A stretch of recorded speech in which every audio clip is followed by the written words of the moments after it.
నీ త్యాగాన్ని చూడనివ్వండి. దేవుడు చూడగోరుతాడు నీ త్యాగాన్ని.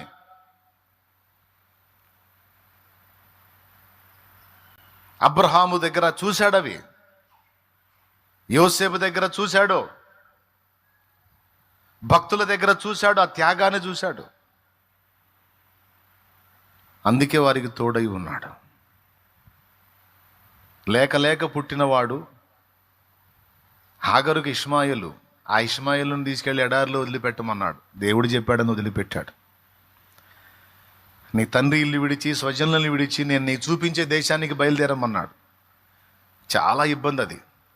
పరిచయస్తులను వదిలిపెట్టి, సొంత వాళ్ళని వదిలిపెట్టి ఎక్కడో ఎరగని దేశానికి వెళ్ళి బతకడం అంటే చాలా ఇబ్బంది. అయినా సరే ఆ త్యాగానికి పూనుకున్నాడు. ఎక్కడికి వెళ్ళాలి, ఎందుకు వెళ్ళాలి, ప్రశ్నలేం వేయాలి, లే బయలుదేరన్నాడు. బయలుదేరాడు.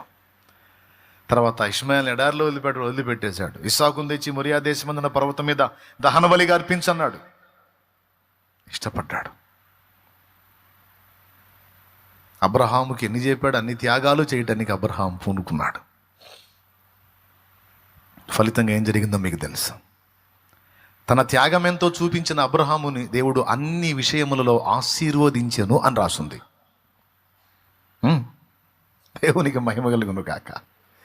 హల్లెలూయా.